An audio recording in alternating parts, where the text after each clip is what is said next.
স্বাগতম জানাচ্ছি সর্বশেষ আপডেট বাংলা সংবাদে। শুরুতেই সংবাদ শিরোনাম। শুরুতেই জানিয়ে দেব, ঈদের পরেই বাংলাদেশে নতুন কৌশলে খেলা ঘোরাবেন নেত্রী হাসিনা। বেরিয়ে এলো চাঞ্চল্যকর তথ্য। বিস্তারিত থাকছে প্রতিবেদনে।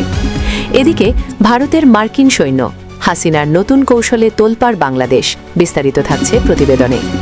আরও জানিয়ে দেব, 30% না দিলে নির্বাচিত প্রতিনিধিদের কারাগারে দিচ্ছে বিএনপির নেতাকর্মীরা। বিস্তারিত থাকছে প্রতিবেদনে। এদিকে যে মামলায় হাসিনা সহ 124 জনকে অব্যাহতি। বিস্তারিত থাকছে প্রতিবেদনে। আরও জানিয়ে দেব, রাতের মধ্যেই প্রবল ঝড়ের আশঙ্কা, ঈদেও থাকতে পারে কালবৈশাখী। বিস্তারিত থাকছে প্রতিবেদনে।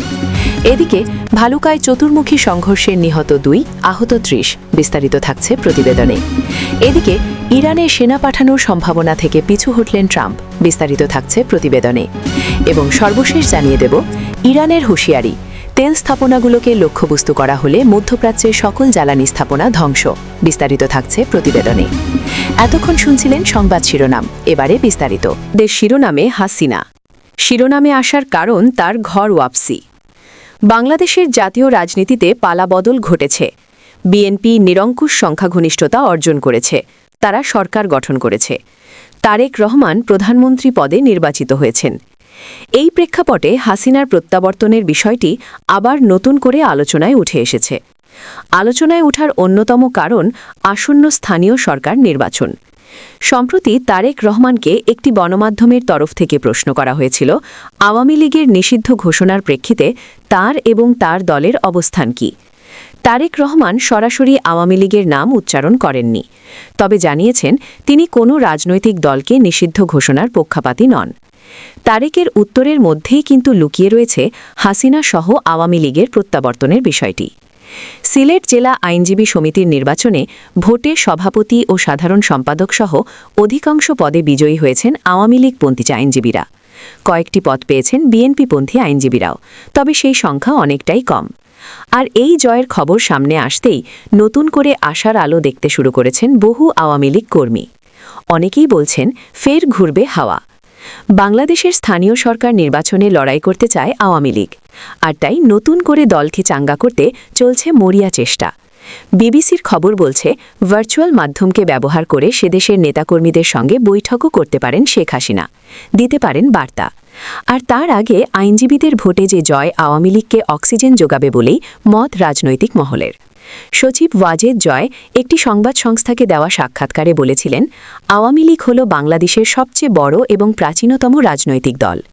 আমরা শেখ মুজিবুর রহমানের পরিবার। আমরা এভাবে অবলীলায় আমাদের দেশের মানুষ এবং আমাদের দলের নেতাকর্মী সমর্থকদের থেকে মুখ ফিরিয়ে চলে যেতে পারি না। উনি শেখ হাসিনা দেশে ফিরবেন, বাংলাদেশে গণতন্ত্রের পুনঃপ্রতিষ্ঠা হলেই ফিরবেন। প্রসঙ্গত, ইতিমধ্যেই বাংলাদেশের একাংশে দাবি উঠেছে হাসিনাকে দেশে ফেরানো হোক। আবার আওয়ামী লীগের নেতাদের একাংশ বলতে শুরু করেন হাসিনা দেশে ফিরে তাদের পাশে দাঁড়াবেন। এই প্রসঙ্গে জাতীয় সংসদে তারেক রহমানের ভাষণের কথাও উল্লেখ করতে হয়। বক্তব্যের একটি অংশে তিনি, শেখ মুজিব কেবল একটিমাত্র দলের নেতা ছিলেন না, তিনি ছিলেন এই ভূখণ্ডের অন্যতম প্রধান সংসদ সদস্য। তিনি ছিলেন গণতান্ত্রিক আন্দোলনের পুরোধা। তারেক বলেন, বাংলাদেশের সংসদীয় রাজনীতির সূচনায় শেখ মুজিব একজন সংসদ সদস্য হিসেবে যে ভূমিকা পালন করেছিলেন তা ইতিহাসের অবিচ্ছেদ্য অংশ। আমাদের উচিত ইতিহাসের সত্যকে সাহসের সঙ্গে স্বীকার করা। এদিকে আবার বেগম জিয়ার মৃত্যুর পর হাসিনা কিন্তু শোক প্রকাশ করেছিলেন। জিয়ার প্রতি শ্রদ্ধা জ্ঞাপন করতে গিয়ে হাসিনা বলেছিলেন, বিএনপি চেয়ারপারসন ও সাবেক প্রধানমন্ত্রী বেগম খালেদা জিয়ার মৃত্যুতে গভীর শোক প্রকাশ করছি। বাংলাদেশে প্রথম নারী প্রধানমন্ত্রী হিসেবে ও গণতন্ত্র প্রতিষ্ঠার আন্দোলনে তার অবদান অপরিসীম। তার মৃত্যুতে বাংলাদেশের বর্তমান রাজনীতিতে এবং বিএনপি নেতৃত্বের এক অপূরণীয় ক্ষতি হল। সেই সময় থেকেই গুঞ্জন তৈরি হয় হাসিনা দেশে ফিরছেন, শুধু সময়ের অপেক্ষা। আরও জানিয়ে দেব, 30% না দিলে নির্বাচিত প্রতিনিধিদের কারাগারে দিচ্ছে বিএনপির নেতাকর্মীরা। প্রধানমন্ত্রী তারেক রহমানের নির্দেশে স্থানীয় পর্যায়ে 30% কমিশন দাবি করার অভিযোগ উঠেছে, যা না মানলে নির্বাচিত জনপ্রতিনিধিদের ওপর হামলা, চাঁদাবাজি এবং কারাগারে পাঠানোর ঘটনা ঘটছে। লালমনিরহাটের কালীগঞ্জ উপজেলায় ভিজিএফ চালের বরাদ্দ নিয়ে এমপির জন্য নির্ধারিত 30% না দেওয়ায় এক ইউনিয়ন পরিষদ চেয়ারম্যানকে সন্ত্রাসবিরোধী আইনে গ্রেফতার করে জেল হাজতে পাঠানো হয়েছে। ফাঁস হওয়া একটি কল রেকর্ডে এই চাঁদাবাজির চিত্র স্পষ্ট হয়ে উঠেছে, যা জেলা জুড়ে তোলপাড় সৃষ্টি করেছে। কালীগঞ্জ উপজেলার ২ নম্বর মদাতি ইউনিয়ন পরিষদের চেয়ারম্যান জাহাঙ্গীর আলম বিপ্লবকে সন্ত্রাসবিরোধী আইনে গ্রেফতার দেখিয়ে জেল হাজতে প্রেরণ করা হয়েছে। অভিযোগ উঠেছে লালমনিরহাট ২ আসনের সংসদ সদস্য রোকনউদ্দিন বাবুলের নামে ভিজিএফ চালের 30% দাবি করা হয়। চেয়ারম্যান এই দাবি প্রত্যাখ্যান করায় গ্রেফতারের ঘটনা ঘটে। সামাজিক যোগাযোগ মাধ্যমে ছড়িয়ে পড়া অডিও রেকর্ডে কালীগঞ্জ উপজেলা বিএনপির যুগ্ম আহ্বায়ক শামসুজ্জামান সবুজকে বলতে শোনা যায়, এমপি সাহেবের 30% আপনি বুঝিয়ে দিয়েছেন, আমরা কিন্তু বিনা ভোটে হইনি, আমাদের বরাদ্দ নিয়ে আপনি কিভাবে মিটিং করেন, ৩,০০০ টোকেন বুঝিয়ে দেবেন। একইভাবে বিএনপি নেতা বিধানচন্দ্র রায়ও 30% দাবি করতে শোনা গেছে। এই রেকর্ড ফাঁসের পরপরই চেয়ারম্যানকে গ্রেফতার করা হয়। কালীগঞ্জ থানার ওসি আবু সিদ্দিক দাবি করেছেন, চেয়ারম্যান পলাতক ছিলেন এবং সন্ত্রাসী কর্মকাণ্ডে জড়িত থাকার সন্দেহে আটক করা হয়েছে। তবে ইউপি সচিব মিনহাজ আলী এবং স্থানীয় সরকার শাখার উপপরিচালক রাজীব আহসান নিশ্চিত করেছেন যে চেয়ারম্যান কখনও পলাতক ছিলেন না এবং নিয়মিত অফিস করেছেন। এ ঘটনা পুরনো তারেক রহমানের মিস্টার 10% ও খাম্বা কেলেঙ্কারির স্মৃতি ফিরিয়ে এনেছে। দেশের বিভিন্ন জেলায় বিএনপি ও অঙ্গ সংগঠনের নেতাকর্মীরা নির্বাচিত জনপ্রতিনিধিদের ওপর চাঁদা দাবি, হামলা ও কার্যালয় দখলের ঘটনা ঘটাচ্ছে। লক্ষ্মীপুরের রামগঞ্জে ভাটরা ইউনিয়ন পরিষদের চেয়ারম্যান শামসুল আলম বুলবুলকে কার্যালয় থেকে জোরপূর্বক বের করে দিয়ে দরজায় তালা ঝুলিয়ে দেওয়া হয়েছে উপজেলা ছাত্রদলের নেতাকর্মীরা। হামলাকারীরা সিসিটিভি ডিভাইস লুট করে নিয়ে যায়। চেয়ারম্যান কোনো রাজনৈতিক দলের সাথে যুক্ত না হলেও অন্যায়ভাবে হেনস্থা করা হয়েছে। বরিশালের বাকেরগঞ্জে নিয়ামতি ইউনিয়ন পরিষদের চেয়ারম্যান মোহাম্মদ হুমায়ুন কবিরকে কাবিখা প্রকল্পের অর্থ চাঁদা না দেওয়ায় ছাত্রদল যুবদলের নেতাকর্মীরা বেধড়ক মারধর করে। ইউনিয়ন বিএনপির সাধারণ সম্পাদক সোহেল শিকদারের নেতৃত্বে এ হামলা হয়। এছাড়া সরকার ৪২টি জেলা পরিষদে আমলাদের সরিয়ে রাজনৈতিক নেতাদের প্রশাসক নিয়োগ দিয়েছে। বিশ্লেষকরা বলছেন, এটি উন্নয়ন প্রকল্প ও বাজেট তসরুপের জন্য সুকৌশলী পদক্ষেপ। ভুক্তভোগী জনপ্রতিনিধিরা বলছেন, থানায় অভিযোগ দিলেও পুলিশ কার্যকর ব্যবস্থা নিচ্ছে না। সরকারি সম্পদ লুট, চাঁদাবাজি ও হামলা নিত্য নৈমিত্তিক। বিশেষজ্ঞরা সতর্ক করে বলছেন, সংস্কারের নামে এমন চর্চা চলতে থাকলে গণতান্ত্রিক পরিবেশ এবং প্রশাসনিক কাঠামো ভেঙে পড়ার আশঙ্কা রয়েছে। এসব ঘটনা দেশজুড়ে আইনশৃঙ্খলা পরিস্থিতির অবনতি এবং তৃণমূল পর্যায়ে অরাজকতার চিত্র তুলে ধরছে। এদিকে যে মামলায় হাসিনাসহ ১২৪ জনকে অব্যাহতি, কেরানীগঞ্জে বৈষম্যবিরোধী ছাত্র আন্দোলনে জিহাদ ১১ হত্যা মামলায় শেখ হাসিনাসহ ১২৪ জনের অব্যাহতি দিয়েছেন আদালত। ঢাকার সিনিয়র জুডিশিয়াল ম্যাজিস্ট্রেট তামান্না বৃহস্পতিবার ১৯ মার্চ এ অব্যাহতির আদেশ দেন। ঢাকার সিজিএম আদালতই ২০২৫ সালের ১১ আগস্ট তদন্ত শেষে পুলিশে প্রতিবেদন জমা দেন।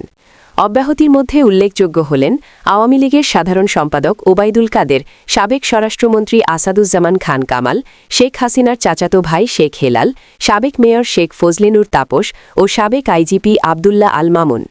শুক্রবার ২০ মার্চ আদালতের সাধারণ নিবন্ধন কর্মকর্তা জিআরও আব্দুল নূর বিষয়টি নিশ্চিত করে বলেন, বিচারক আদেশে বলেছেন, মামলার এজাহার, চার্জশিট ও ভুক্তভোগীদের জবানবন্দি থেকে জানা গেছে এটি হত্যা মামলা হলেও ভুক্তভোগী জীবিত রয়েছে। তিনি শুধু জখম প্রাপ্ত হয়েছেন, যা স্বয়ং নিজেই আদালতে স্বীকার করেছেন। এ অবস্থায় কেরানীগঞ্জ মডেল থানায় দায়ের করা মামলাটির চূড়ান্ত প্রতিবেদন গ্রহণ করে সব আসামিকে অব্যাহতি দেয়া হল। জুলাই গণঅভ্যুত্থানে শিশু জিহাদ নিহত হয়েছে এমন অভিযোগে শেখ হাসিনা ও তার দলের ১২৩ নেতাকর্মীর বিরুদ্ধে মামলা দেন বাবা জহিরুল ইসলাম রাজু। তবে তদন্তে পুলিশ জেনেছে জিহাদ মারা যায়নি, বাসস্থান আর্থিক লোভে পড়ে মামলায় তাকে মৃত দেখানো হয়েছে। এ কারণে মামলা থেকে শেখ হাসিনারা অব্যাহতি পেয়েছেন। পুলিশ বলছে, তদন্তে গিয়ে ভুক্তভোগীকে জীবিত পাওয়া গেছে। ভিন্ন স্থানে জখম হওয়ার ঘটনাকে কেরানীগঞ্জে হত্যা সাজিয়ে দায়ের করা মামলায় তথ্যগত ভুল প্রমাণিত হওয়ায় আসামিদের অব্যাহতির সুপারিশ করে গত বছরের ১১ আগস্ট চূড়ান্ত প্রতিবেদন দেয়া হয়। কেরানীগঞ্জ মডেল থানার এসআই দদিয়ার রহমানের দাখিল করা প্রতিবেদন গ্রহণ করে গত বছরের ৩০ অক্টোবর আসামিদের অব্যাহতি দেন জ্যেষ্ঠ বিচারিক হাকিম তামান্না। আদেশে বলা হয়, মামলার এজাহার, অভিযোগপত্র ও ভুক্তভোগীর জবানবন্দি থেকে জানা যায় হত্যা মামলা হলেও ভুক্তভোগী জীবিত রয়েছে। তিনি কেবল জখম হয়েছেন, যা নিজেই আদালতে স্বীকার করেছেন। এমন অবস্থায় কেরানীগঞ্জ মডেল থানায় করা মামলাটির চূড়ান্ত প্রতিবেদন গ্রহণ করে আসামিদের অব্যাহতি দেয়া হল। আরও জানিয়ে দেব, রাতের মধ্যেই প্রবল ঝড়ের আশঙ্কা, ঈদেও থাকতে পারে কালবৈশাখী। শুক্রবার ২০ মার্চ অভ্যন্তরীণ নদীবন্দরের জন্য দেওয়া এক সতর্কবার্তায় আবহাওয়া অফিস জানায়, রাত ১টার মধ্যে দেশের বিভিন্ন অঞ্চলে বৃষ্টি ও বজ্রসহ ঝড়ো আবহাওয়া বিরাজ করতে পারে। ঢাকা, যশোর, খুলনা, ফরিদপুর, মাদারীপুর, বরিশাল, ভোলা, পটুয়াখালী, নোয়াখালী, কুমিল্লা, রাঙামাটি ও চট্টগ্রাম অঞ্চলে পশ্চিম ও উত্তর পশ্চিম দিক থেকে ঘণ্টায় ৭ থেকে ৮০ কিলোমিটার বেগে ঝড়ো হাওয়া বইতে পারে। এসব এলাকার নদীবন্দরকে ২ নম্বর নৌ হুঁশিয়ারি সংকেত দেখাতে বলা হয়েছে। অন্যদিকে ময়মনসিংহ, টাঙ্গাইল ও সিলেট অঞ্চলে ঘণ্টায় প্রায় ৬০ কিলোমিটার বেগে ঝড়ের পূর্বাভাস দিয়ে ১ নম্বর সতর্ক সংকেত জারি করা হয়েছে। এদিকে আজ দিনভর আবহাওয়ার বিরূপ অবস্থা দেখা গেছে। ভোর থেকে মেঘলা আকাশ ও বেলা বাড়ার সঙ্গে সঙ্গে ঘন কালো মেঘে ঢেকে যায় আকাশ। সকাল ১০টার দিকে শুরু হয় ধূলিঝড়, যা পরে দমকা হাওয়া, বজ্রপাত ও গ্রীষ্মেও আরও তীব্র রূপ নেয়। তবে ঈদের দিনও স্বস্তি মিলছে না। শনিবার ২১ মার্চ দেশের ৮ বিভাগেই বৃষ্টি ও কালবৈশাখী ঝড়ের আশঙ্কা রয়েছে বলে জানিয়েছে আবহাওয়া অধিদপ্তর। আবহাওয়াবিদরা জানান, পশ্চিমবঙ্গ সংলগ্ন এলাকায় লঘুচাপের বর্ধিতাংশ এবং দক্ষিণ বঙ্গোপসাগরের সক্রিয় মৌসুমী লঘুচাপের প্রভাবে এই অস্থির আবহাওয়া সৃষ্টি হয়েছে। আগামী ২৪ ঘণ্টায় দেশের বিভিন্ন অঞ্চলে দমকা হাওয়া, বজ্রসহ বৃষ্টি এবং কোথাও কোথাও শিলাবৃষ্টি হতে পারে বলে পূর্বাভাসে উল্লেখ করা হয়েছে। এদিকে ভালুকায় চতুর্মুখী সংঘর্ষে নিহত ২, আহত ৩০।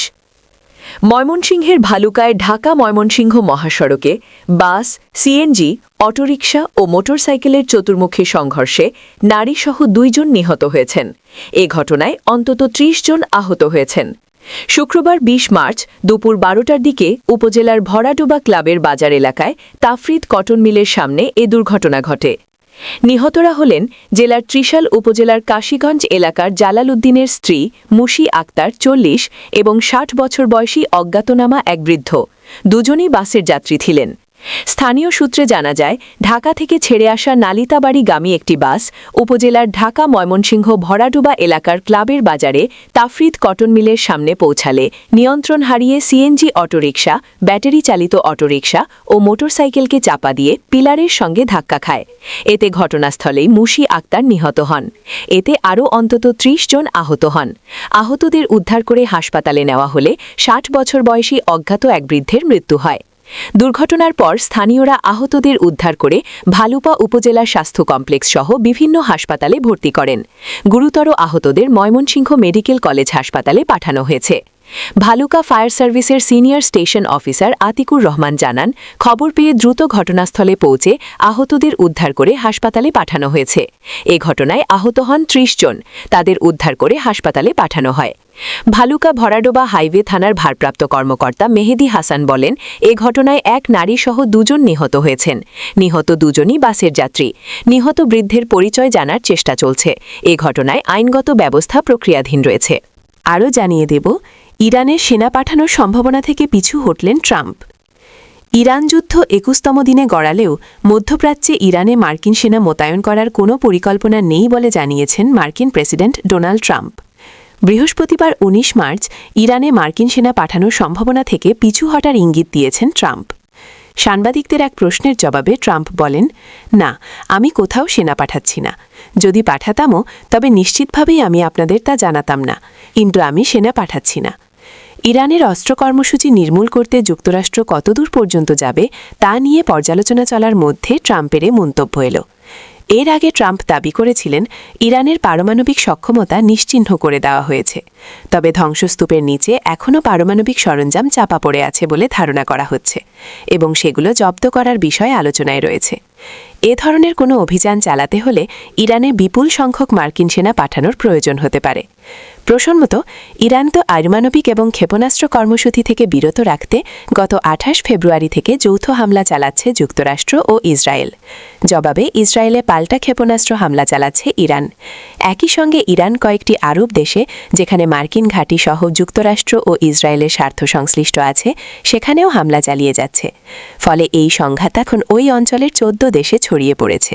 এদিকে ইরানের হুঁশিয়ারি, তেল স্থাপনাগুলোকে লক্ষ্যবস্তু করা হলে মধ্যপ্রাচ্যের সকল জ্বালানি স্থাপনা ধ্বংস। ইরানের জ্বালানি অবকাঠামো বা তেল স্থাপনাগুলোকে লক্ষ্যবস্তু করা হলে মধ্যপ্রাচ্যে অবস্থিত যুক্তরাষ্ট্রের অংশীদারিত্ব থাকা সকল জ্বালানি স্থাপনা ধ্বংস করে দেওয়ার কঠোর হুঁশিয়ারি দিয়েছে তেহরান। ইরানের পররাষ্ট্রমন্ত্রী আব্বাস আরাগচি এবং সশস্ত্র বাহিনীর শীর্ষ কমান্ড খাতাম আল আনবিয়া জানিয়েছে, দেশটির জ্বালানি পদে হামলা চালানো হলে তারা আর কোনো সংযম দেখাবে না এবং পাল্টা পদক্ষেপ হিসেবে আঞ্চলিক জ্বালানি অবকাঠামোগুলোকে ভস্মীভূত করে দেওয়া হবে। ইসরায়েল ও যুক্তরাষ্ট্র যৌথভাবে ইরানের তেল অবকাঠামো, বিশেষ করে গুরুত্বপূর্ণ সাউথ পার্স গ্যাস ক্ষেত্র এবং আসালুয়ে শিল্প এলাকায় হামলা চালিয়েছে বলে খবর পাওয়া গেছে। এছাড়া খাদ দ্বীপের সামরিক লক্ষ্যবস্তু ও বিমানবন্দরেও বিস্ফোরণের খবর পাওয়া গেছে। সাউথ পার্সে হামলার প্রতিশোধ হিসেবে ইরান ইতোমধ্যেই কাতার, সৌদি আরব এবং সংযুক্ত আরব আমিরাতের ইউএই-এর একাধিক জ্বালানি স্থাপনায় ড্রোন ও মিসাইল হামলা চালিয়েছে। এর মধ্যে কাতারের রাস লাফান এবং ইউএই-এর হাবশান গ্যাস ফিল্ড অন্যতম। হামলার আশঙ্কায় ইরান সৌদি আরবের স্যামরেফ শোধনাগার এবং জুবাইল পেট্রোকেমিক্যাল কমপ্লেক্স সহ কাতারের বিভিন্ন স্থাপনা থেকে কর্মীদের সরে যাওয়ার ইভ্যাকুয়েশনের নির্দেশ দিয়েছিল। তেল ও গ্যাসের দাম বৃদ্ধি। এই উত্তেজনার ফলে বিশ্ববাজারে জ্বালানি তেলের দাম কয়েক দফা বৃদ্ধি পেয়েছে। ব্রেন্ট ক্রুডের দাম ব্যারেল প্রতি $110 ছাড়িয়েছে এবং যুক্তরাষ্ট্র ও ইউরোপে গ্যাসের দাম হঠাৎ লাফিয়ে বেড়েছে। সরবরাহে বিঘ্ন। কাতারের রাস লাফান কেন্দ্রটি বিশ্বের মোট এলএনজি সরবরাহের 20% নিয়ন্ত্রণ করে। সেখানে হামলার ফলে বাংলাদেশ, ভারত ও পাকিস্তানে এলএনজি আমদানি ব্যাহত হওয়ার আশঙ্কা দেখা গেছে।